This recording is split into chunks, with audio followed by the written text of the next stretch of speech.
Hello and welcome to another Wolves Re-Reviewed. I'm Wolves TV's Mikey Burrows. Alongside us, as ever, is the Athletics' Tim Spiers and comedian, podcaster, Wolves fan Tom Parry. Hello, boys. This is 2006-2007.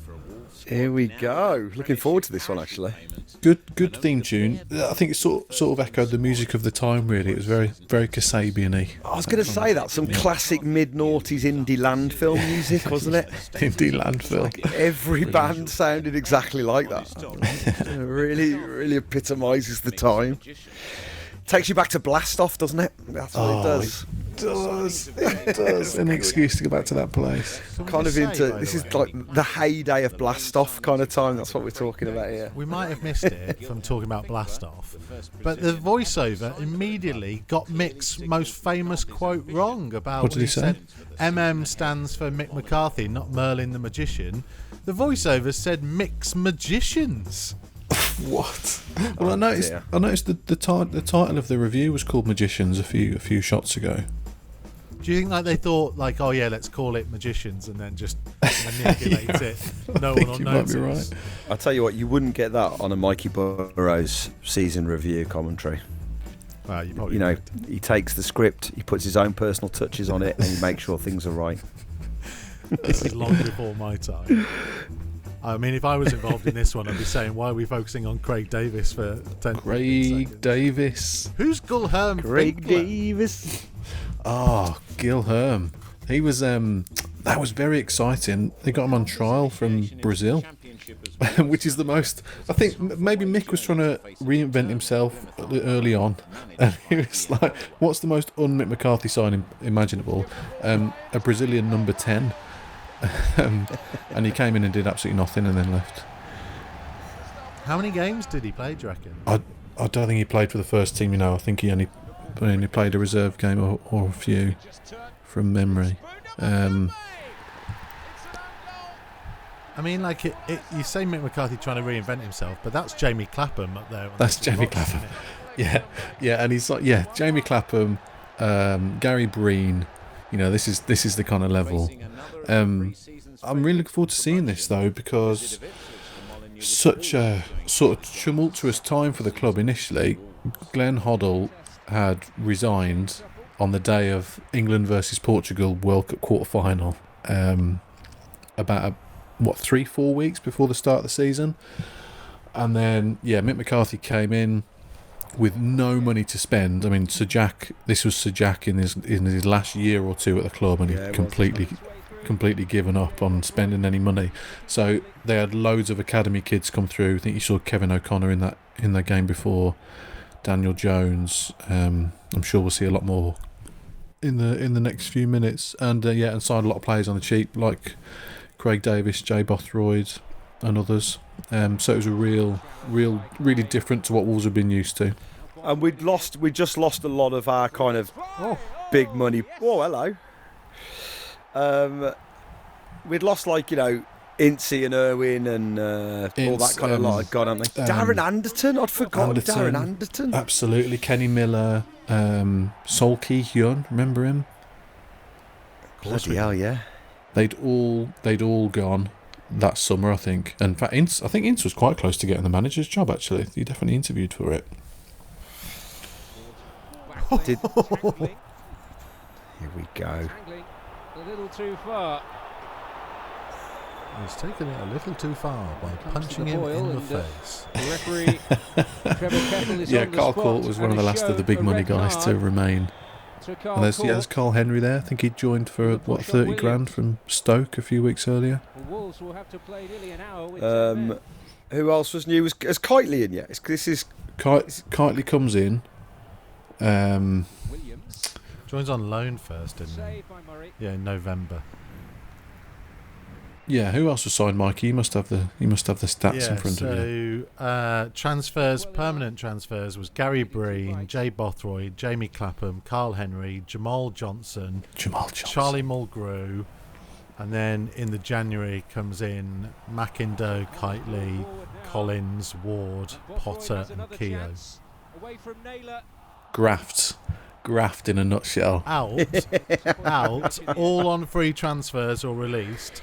Kenny Miller, Darren Anderson, Colin Cameron, Vio Ganea, Paul Ince, Mark Kennedy, Stefan Postma, Maurice Ross and Silas. Bloody hell. Changing of the guard, that's what we're dealing with. Got sold to Everton for $5 million. Sol Keehan went to Reading for $1.5. Lee Naylor, who I think is playing in this game, and then he ends up going to Celtic at the end of August. And Leon Clark's first spell comes to an end. I'd love to see the transition in wage bill from May to August this year. Yeah, and I guess that is the thing to remember, isn't it? It's like with this season, context is everything, because that is dramatic, isn't it? Absolutely. Well, yeah, absolutely, and that's why I remember the season so fondly, because they were expected to maybe survive. Really, expectations were that low. No one had heard of a lot of these players that had come in, and yeah, the expectation was definitely not to finish in the playoffs, which is what they ended up doing. Spoiler alert. People have forgotten by the time we get to that. It is a long one. As the length of this highlights already will tell you, like, we're seeing pretty much the full game here, aren't we? It's a winning start to the campaign for Wolves and for Mick McCarthy. And that was probably our first win in 4 seasons? Didn't we? We just drew with Glenn Hoddle, didn't we? Oh my goodness! I counted them up the other day. I think it was 19 1-1 draws under Hoddle, something like that, in a season and a half. Man alive, it was hard going. Including 5 1-1 draws in a row at one point. Just incredible. Yeah. Nice to see Bothroyd rocking the old Jimenez kind of wrist bandage. Yeah. Does Jimenez ever say that that's why he does it? It's an homage to Jay Bothroyd or Jamie Vardy. Yeah. I'd love it if he did. yeah. Are you still carrying an injury? No. It's for Bothroyd. Growing up in Mexico, I was a big fan of Jay Bothroyd. I'm the next Jay Bothroyd. It's weird because Jay Bothroyd goes on to play for England, doesn't he? I'm sure he's got a cap. Yeah, Where was he? Where did he go? He did alright in the Premier League for somebody. Who did he play under for England then? Who was the manager? Probably Steve McLaren. Bloody hell. He went to Stoke on loan, and then he went to Cardiff permanently. That was it. And then he was at QPR. And then he went to Wang Thong United. Yeah. And then Jubilee Water. Yeah. And then that's when Capello spotted him. Playing for Wang FC or whatever it was. Apparently he still plays in the J1 league. Plays for Hokkaido Consadole Sapporo. That league is actually named after him. It's the J1 league, named after Jay Bothroyd. He's such a big star in Japan. Well, yeah, he used to play for Wang United. Wang United. Right, let's find out what was his England cap? 13th of November 2010. He came on as a second half sub against France in a friendly. So November 2010. Capello gone by then? He thought he would be departing in the summer, but he's still there to cause mayhem for championship defences. So yeah, McCarthy in. Really refreshing after Hoddle, right? Everyone please see McCarthy in there. It's weird, and you can see all the players that played under Glenn Hoddle all talk about him in like amazing terms. So they absolutely loved it. And I've said this to quite a few of them that clearly fans hated it. Well, as you can see, there's a lot of empty gold seats here for this game, even though it's at the start of the season. It took it took a lot to win them back, but Mick was the perfect guy to do that. Why do you think? What is that Hoddle's thing then? Is it image then? If he's popular with the players, because he didn't connect with the fans at all, did he? No, he didn't. I mean, he didn't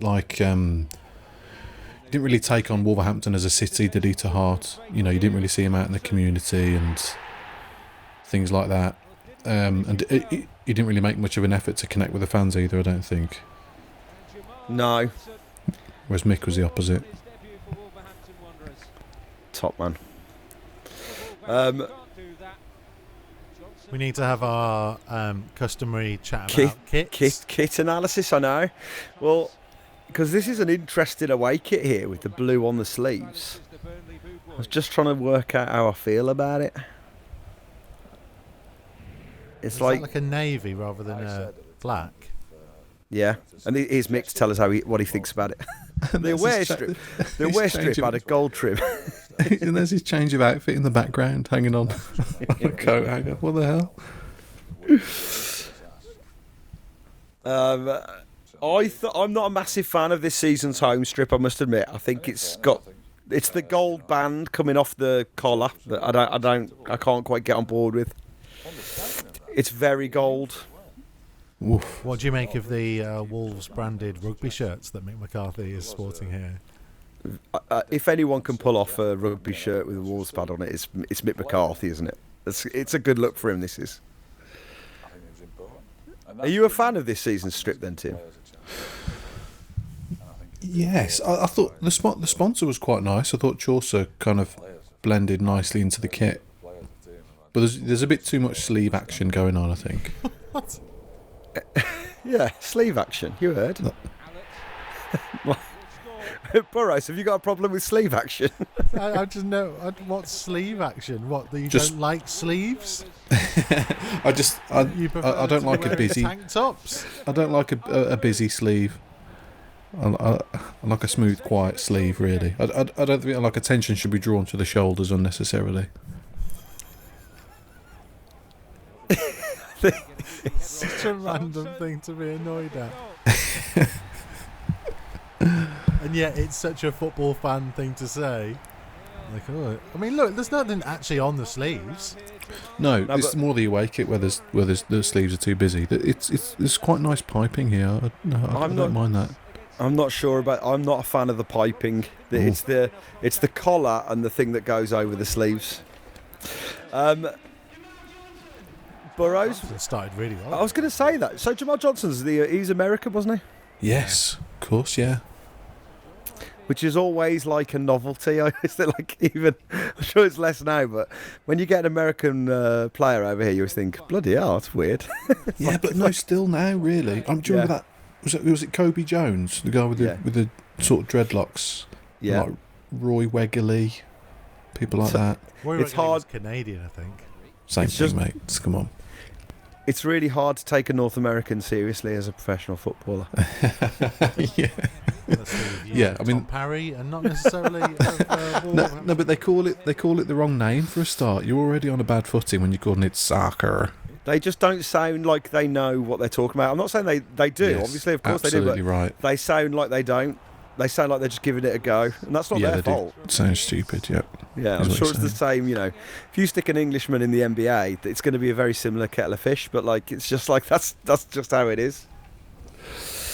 And also, you kind of feel, and I don't want to be controversial about it, but it's like, what it kind of means is they weren't good at American football or basketball.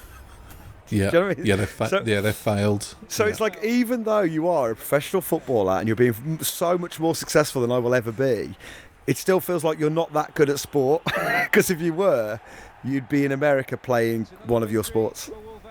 Does that make sense? Yeah, I think you're absolutely right. But, Jamal, if you are watching, well done. And to all our fans and viewers in North America, hey, let me tell you that Wolverhampton Wanderers are big fans of you. Yeah. Big fans of Wolverhampton Wanderers. Absolutely. I haven't got a problem with North Americans. And when lockdown is over and Tom tries to sell tickets for his shows, feel free to avoid them. I love also as well, whenever anyone starts thinking with, I don't mean to be controversial, you know something controversial is about to come out of their mouth. Gosh, a bad turn it. I remember this one. Oh, pink. He's had a flying start to the season, hasn't he, Bothroyd? Absolute goals in him. Yeah, despite his broken wrist, he's playing very well.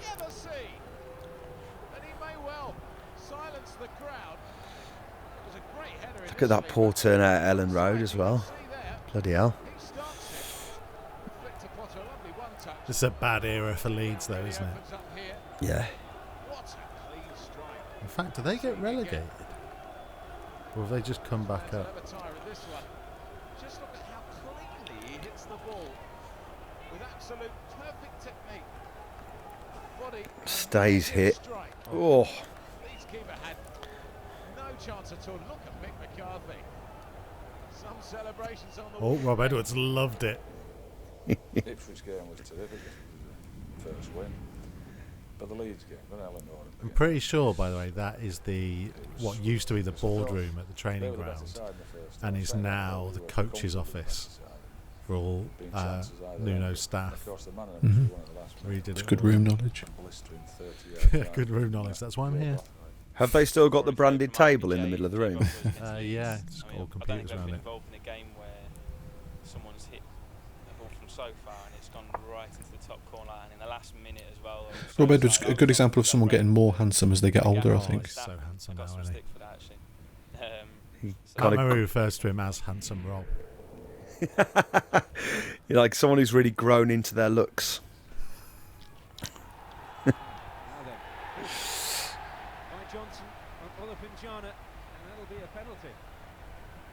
Oh, Olafinjana, great.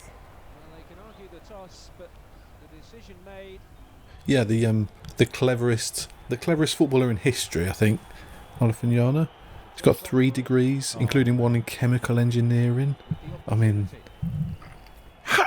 has he really? Yeah, he has. Yeah, I had him on our podcast a few weeks ago, and he said he got a degree in chemical engineering, which clearly has done him absolutely no good in football, because I think he plans to go into the oil industry.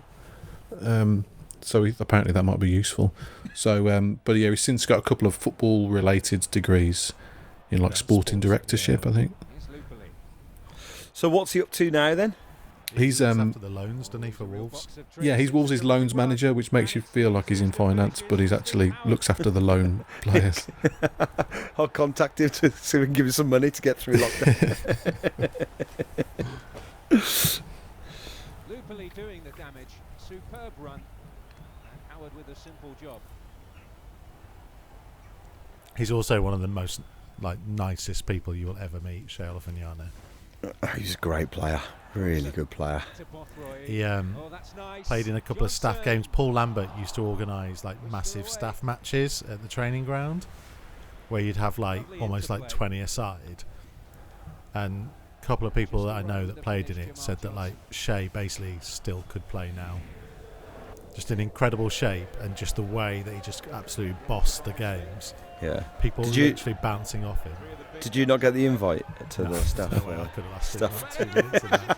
I was going to say, I'd love to see you in midfield against Olafinjana. It's good. What a mismatch. Well, there is stories of Lambert and Olafinjana on the same team, just completely holding onto the ball inside their own penalty area, and nobody being able to get anywhere near them. 6 players trying to tackle the 2 of them. It's just Lambert wanting to showboat, isn't it? It's I've arranged a staff game just so I can show you what I've got. I think there's a golden rule that probably Tim might feel the same way, whereby if you've got to interview these guys, never let them know actually your standard of football, because they're never going to take your questions seriously if they've actually seen you play. Yeah. Yes, that's true. I've never revealed my football career with Treacle Tigers to anybody.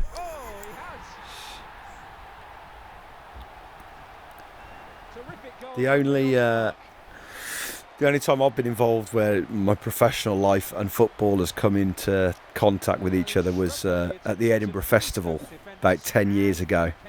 They had a Comedians Against Critics football match on the last day of the festival at Murrayfield at the Scottish Rugby Stadium.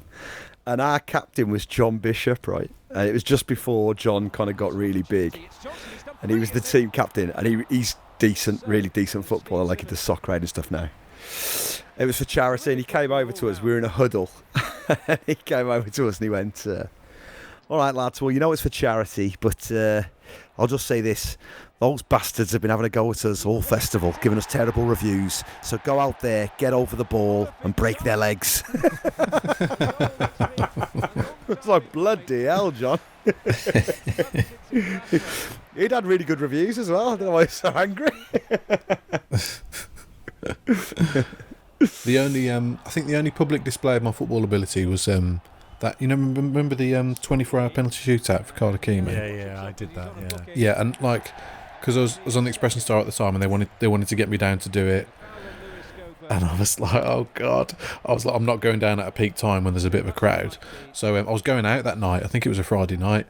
So I waited until I'd had a few beers before I'd pop down, so then I could blame my ineptitude on drunkenness, which I duly did. It was all right for you. I had to do mine against Connor Cody. What, you were in goal? Well, I was in, like, Connor wanted me to go in goal for his, and then I thought, like, oh yeah, I'll take mine against like one of the guys who's been doing it for 17 hours and will be knackered. Well, I mean, we can talk over this game. No one's going to want to see 4-0. And Connor was like, no, I'm going in goal for you. And so I stepped up. Like, first one, thought, yeah, I've hit that sweet, and he saves it comfortably. Second one, I thought, I'll go for power, and again, he saves it comfortably. And I thought, right, I've got to try and get some kind of kudos back. So I thought, I'll just take this third one left-footed, just as a bit of a show-off, as if I'm not really taking it seriously.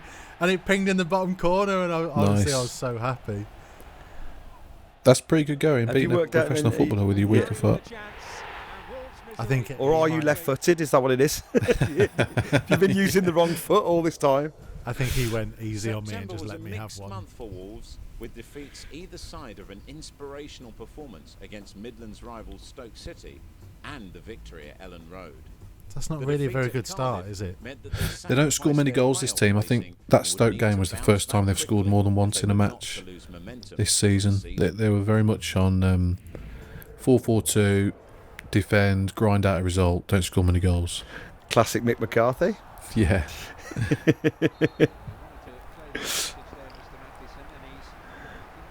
But it works, you know. Rowan Ricketts. Oh, I'd love to see his career history. I bet he's played for a few Wang FCs in his time.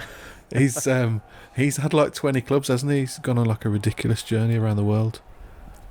I used to talk to him quite a bit, you know, when I worked at Sky. He was a really interesting character. Right, his career, since he left Barnsley, so he went from Wolves to QPR on loan to Barnsley. After Spurs, wasn't he? He joined Wolves from Spurs, didn't he? Yeah, so he joined on loan originally, and then he was permanent at this point. And then he goes to Toronto FC, then one that I legitimately can't say, then Dacia Chisinau, SV Wilhelmshaven. So what, he's in Germany then? Yeah, he's in Germany now. 10 games at Shamrock Rovers, 1 at Exeter, 10 at Dempo, 9 at Quevedo, then PTT Rayong, then the Eastern Sports Club, then Abahani Limited Dhaka. That was only 1 game. Did score though. Then 4 games for Leatherhead, and it's actually counting 4 games in Masters football. So it's basically incredible. Like he's a student on his gap year. That's like his career. It's kind of like he's not interested in the standard of football he's going to be playing. It's like, where is it? Northern Africa. I'm going. With an extremely well-connected agent. Must have the biggest contacts book in the world. Well, the one that I couldn't say was in Hungary. He then goes to Moldova. Wilhelmshaven was Germany. I was going to say, yeah, Dempo's in Goa, India. Absolutely amazing. That's an amazing route. Why can't you say it? Is it West Brom or something? Oh, you mean you can't say it just because you can't pronounce it? Yeah, I think he literally can't pronounce it. Diosgyori with all sorts of umlaut type things over different letters. A commentator's nightmare, Mikey. I mean, we've already offended everyone in North America. We're not going to try and start doing different parts of Europe as well. Is this the season review where we lose all of our fans who aren't based in the UK? That club Apparently, it experienced its golden age in the 70s when it once finished third in the league. Wow. That's a golden age, apparently.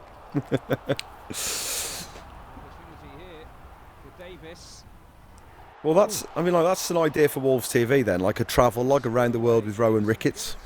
I'd watch it. No, Rowan Well, let's Ricketts. face it, people are watching us three talk over old DVDs, so I think anything will get views at this stage. Around the world with Rowan Ricketts. I'm interested in that.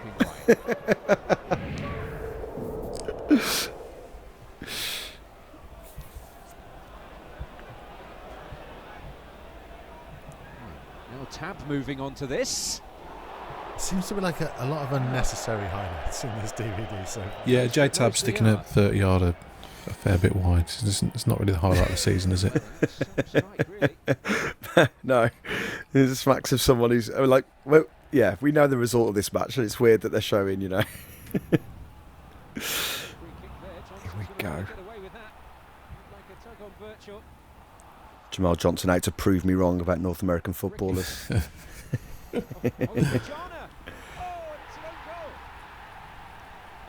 Lovely touch, that first touch. He was probably a bit underrated, I think. He ended up going to Stoke and Hull, was it, in the Premier League? I mean, Shea was top scorer for 1 year. I think it might be this year, or next season. Was it this year? Top scorer for this season. I thought I always loved Shea. I was gutted when he left.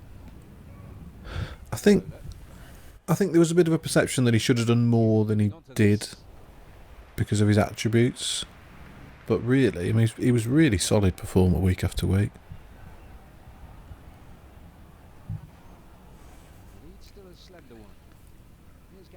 So I think is that he got played in a number 10 role for quite a bit, didn't he? Mm.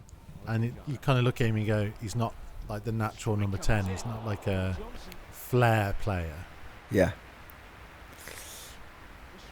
Yeah, I think Hoddle played him at the tip of a diamond, I think, from memory.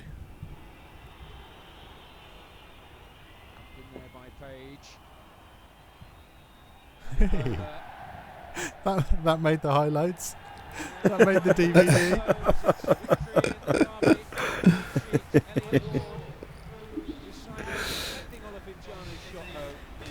It's a baggy shirt, isn't it? It's not a classic. I think you can all agree on that. It's not a classic.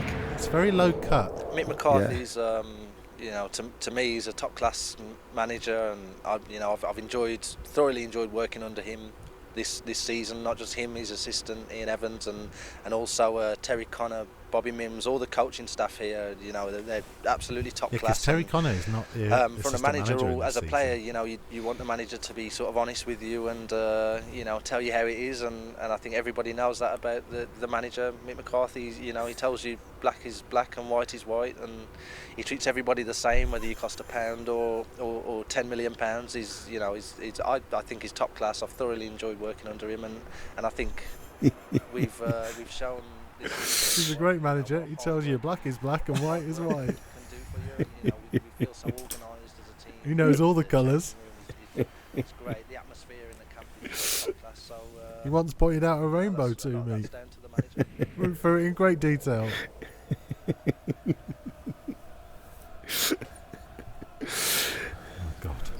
Dulux colour guides. Oh, hello.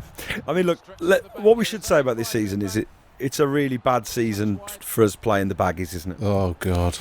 Yeah, they had I don't mind saying it, they had a vastly superior team that season. Yeah, and you just have to accept that, deal with it, and get it out of the way, otherwise it's going to spoil our enjoyment of this season review. Yes, it will. I mean, this was my first ever trip to the Hawthorns, actually, I remember. I think Mark Little gets sent off. Joe Mangle. Incredible reference that is. Oh my goodness me. Yeah, my first ever trip. I remember not being overly impressed. That's not a pen. It's not a pen. Oh, ref. Look at that. Takes the ball. It's a terrible decision, that is. Because West Brom had just got relegated, that right? Yeah. Was Mowbray the manager? Was he a bit later? No, Mowbray's the manager. And they just had a wealth of attacking talent going forward. Yeah, Kevin Phillips was there, wasn't he, in his pomp. Yeah, I mean, look, we just saw. Yeah. Let's just be, they don't go up, right? That's the thing. They don't end up going back up. So there's that. We're just in two different places as clubs, aren't we, at the moment? So if we just can rule out all the horrible games against the Baggies this year, it felt like we were losing to them all the bloody time. Didn't we get knocked out the cup to them as well? Yeah, FA Cup. Yeah, and then the playoffs. So we played them five times this season. And beat them out. Do we win one of that? Yes. Lose 4, win 1? Yes, there's a good match at Molineux coming up. Right. So, I mean, it's a horrible season for playing the Baggies, but apart from that, there's a lot to be pleased about, I guess, is what we should. And I wonder how many fans would have it the other way. Beat the Baggies 5 times, but finish mid-table. Yeah. Or lower. What would you do? Oh. I don't know. That's a good question, because beating the Baggies or like big wins, that's what you live for as a fan, isn't it? Days like that. I mean, technically it was your question, so you're welcome to say it was a good question. Absolute excellent question there, Mikey, that you've just repeated back to. No, I think you'd take promotion, wouldn't you? You would at the end of the day. I mean, the good news is that at the end of it all, they're still in the Championship with us, so that doesn't matter. I think that's the thing. If it had been another one of those seasons where they'd gone up, then it'd be a bit harder to take. But Derby beat them, didn't they? That's right. Yeah, for some fans, it is all about those bragging rights. Going to work on a Monday morning and just taking the mick for months or weeks on end. Yeah. That's what it's all about. I don't imagine in the southwest of England, Tom, you really get that kind of, just walking around shouting loudly that we've beaten Plymouth Argyle.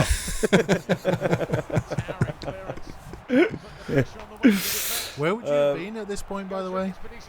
I was in London at this point. This is hello. Yeah. So it's been really good doing these season reviews, because it's like these are the seasons. There's like the 3 or 4 seasons in the middle where I just was barely getting to the Molineux at all. Just and being so broke in London that I didn't have Sky, so really bleak. But were you in the Steve Ball by this point? Spiers? Yeah. Steve Bullup, I was firmly entrenched at that point. I think I went to all the home games this season and a few away, I think.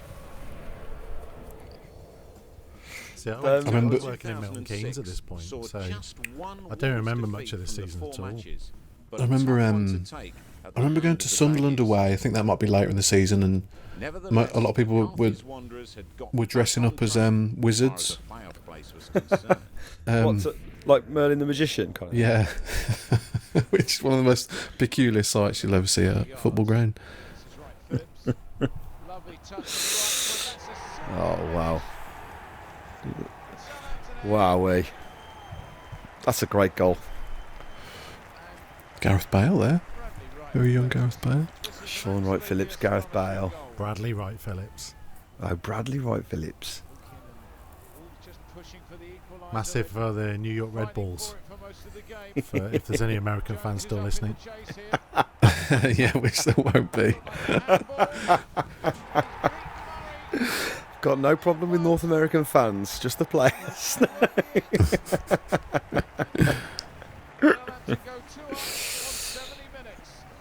When we were chatting, the commentary for the last game, they said that's the first time we'd conceded at Molineux for 5.5 hours. Wow. So you are right, like that. We were putting up proper defensive displays. That Sheffield Wednesday game was the first time we conceded in a long time. It's pretty amazing. So who's at the back? At the back, I said it's Gary Breen and Jody Craddock at the back. Breen and Craddock, I think. Yeah, and Neil Collins comes in at some point. Stearman, not signed yet, I don't think. Rob Edwards and Jamie Clapham have been fullbacks in most of these games.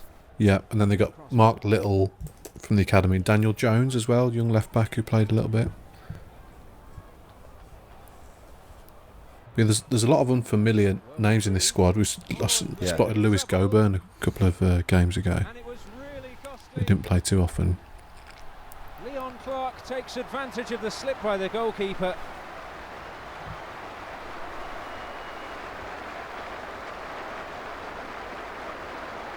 And after 10 minutes, Wolves take the lead. Plenty of credit to Lewis Goburn for retrieving that. Plenty of thanks to Blahaven.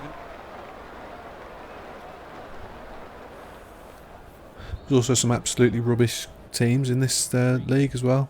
No offence if they're watching, but like Southend, Colchester, Plymouth. So we are going to offend other parts of the UK. Okay? Yeah, but come on. This goal by Jody Craddock's sensational stuff. Look at this. Bam! Wow. Oh, bottom of the bar as well. It's like Pele. Colchester finished 10th in this season. Oh, and it's 3. It's too easy. That's their golden era, is it? Yeah. Was that when they Chris Iwelumo? Maybe, you know. And a young George Elokobi. Oh yeah, of course. Ricketts free kick. And Clark got free of his marker and made. Yeah, because I mentioned earlier, Leeds finished bottom. Wow. Wowee.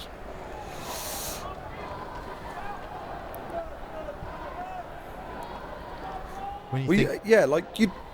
Go on. Well, I was just going to say, like, they'd obviously only come out of the Premier League, 2 years before this?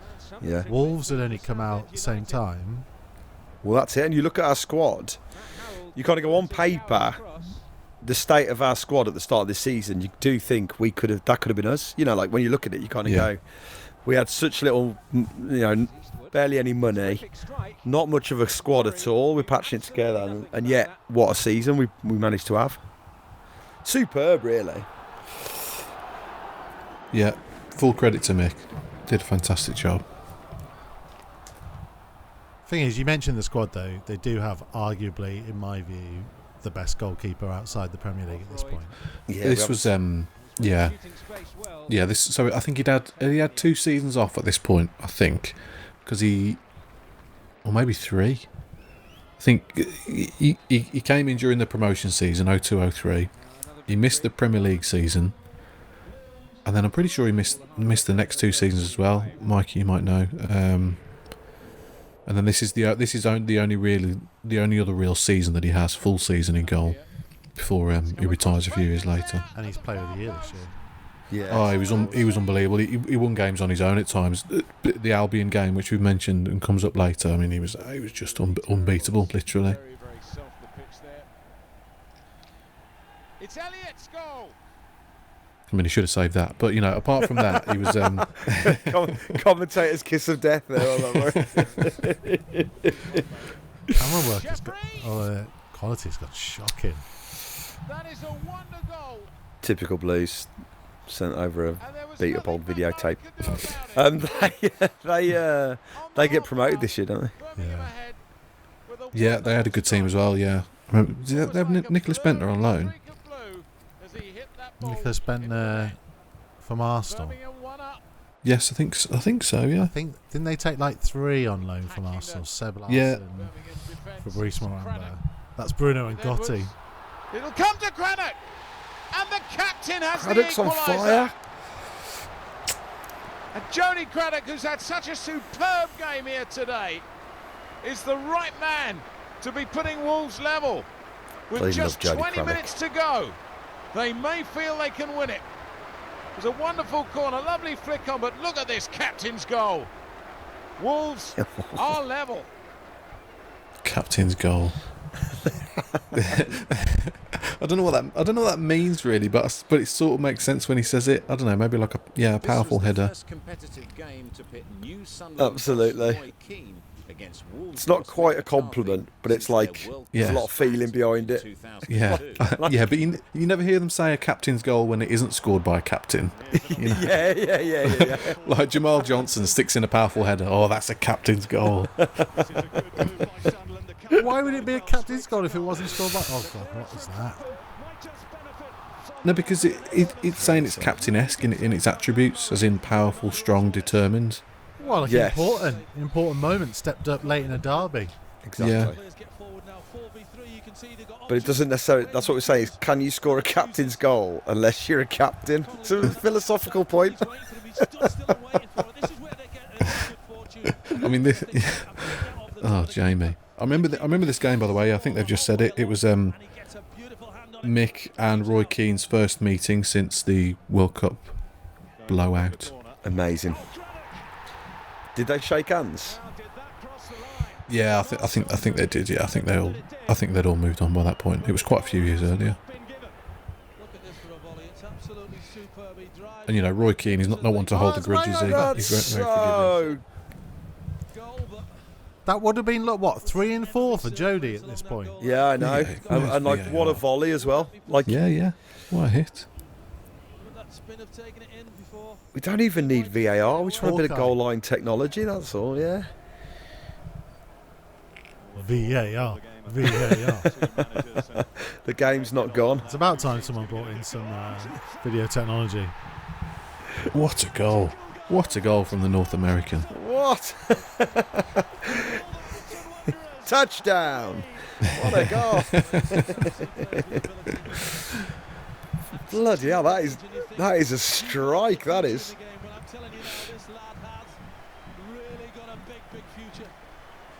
Oh, he has, is he? Big future. Big future in the game for the North American.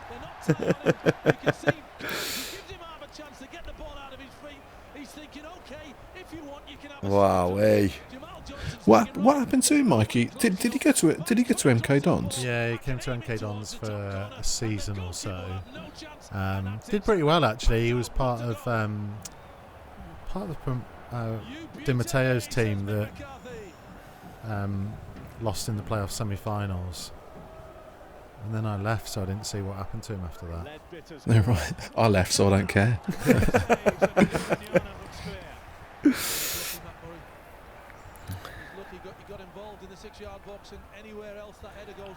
Well, let's have a guess. Has he played in more or less countries than Rohan Ricketts? Murray's having a terrible season. Oh, he's had another great spell though. But so when he left MK Dons, he had a loan spell at Stockport and Port Vale, and then he went to Lokomotiv Sofia. Brilliant. Then came back for 5 games at Southend. Then Dover Athletic, Tamworth, Fort Lauderdale Strikers, the New York Cosmos. No way. Jacksonville Armada, and then Fresno FC. That's remarkable. Well, we found the co-host for Rohan Ricketts Travels the World.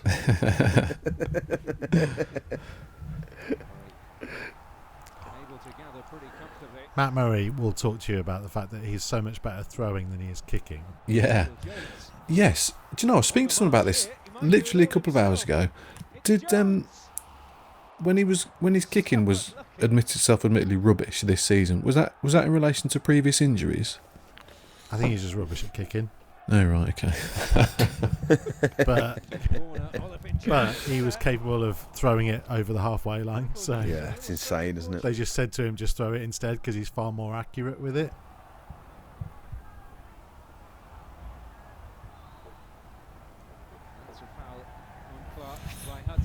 It's crazy when you think about it, like the strength that must take to be able to launch a ball. Yeah. Mr. Stroud showing him no sympathy. Carl Ikeme did it once in a game at Blackburn where he punched the ball from inside his own penalty area and it landed over the halfway line. The most remarkable punch clearance I've ever seen. That's so cool. It's curled in all the way. Matt Murray would have saved that. Lewis Coburn has scored his first goal for Wolves in unusual fashion. The teasing delivery. Absolutely celebrate like you meant everybody. that. That's what I'd do. Got it, haven't you? Completely deceived Turner. Well, he's off the mark in Wolves' colours. There's something about those type of goals that everyone enjoys. Yeah.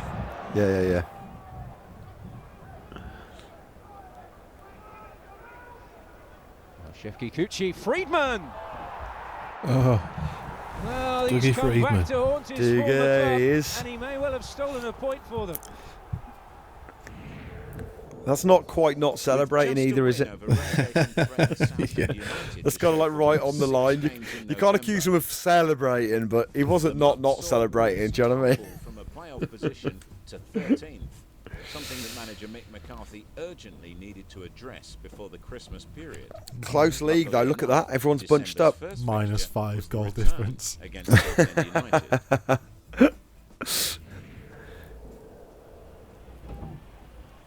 And Bothroyd in space here, and he's beaten the tackle, and the ball is just held up there against the post.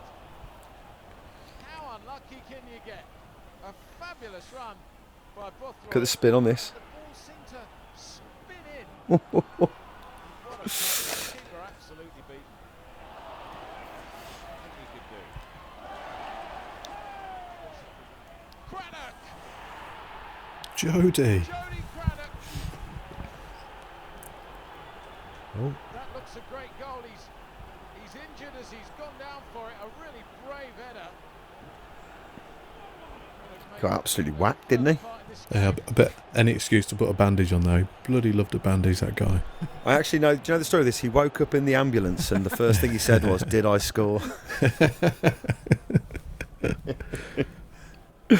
It's a lovely callback for anyone who's watched any of the other season reviews. And Hammond has bulldozed his way through.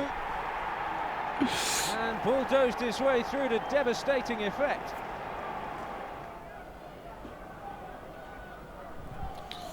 McIndoe's corner. Goburn. Oh, it's in! Lewis Goburn. With another unusual goal. So if we just before you move Go on, on. because I've just had to quickly look it up to check. That guy yeah. who just scored for Leicester, do you know what his name was? No. Elvis Hammond. Very cool. Sorry, that was completely random, but I just remembered it in my head. I was like, I'm sure he was called Elvis. You'd have Elvis on your back, wouldn't you? Like a Brazilian, if you were called Elvis. You wouldn't have Hammond. You'd go for Elvis. I was going to say, if we McIndoe and Kitely have come in, have they? Yeah, this is Kitely's debut, I think. Sure. Yeah. What a lovely bit of business. He's on loan from, is it Gray's non-league team, Gray? Yeah, that's right. Yeah. It was. And he was known as the kind of the gigs of non-league, I think, or something daft like that. Well, supposedly, he does so well in this loan spell that Man United tried to hijack the permanent move. Yes, I remember that.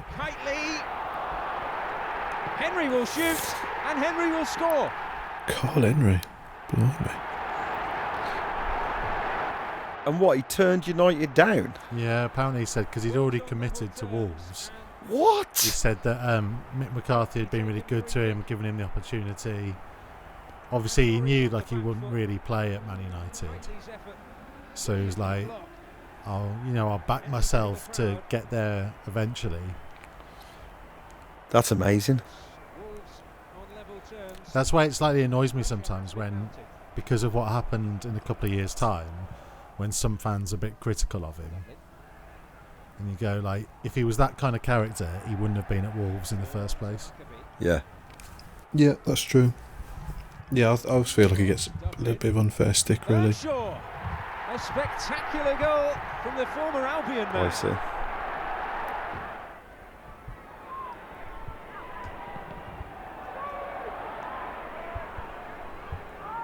Still battling in stoppage time. Oh, Craddock! Oh, Jody! Brilliant! Unbelievable. He's having an incredible season in front of goal. The captain has saved it. in stunning style. See, no, that wasn't a captain's goal. Do you know what I mean? No, it wasn't, was it? Not at all.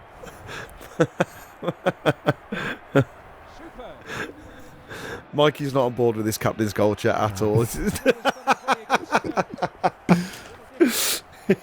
not having any part of it. No, that was sort of like a bully goal. That was. That was great, yeah. He's got some absolute finishes. Free kick, he's turned it wide and Derby a bit flat-footed there. Olivignana!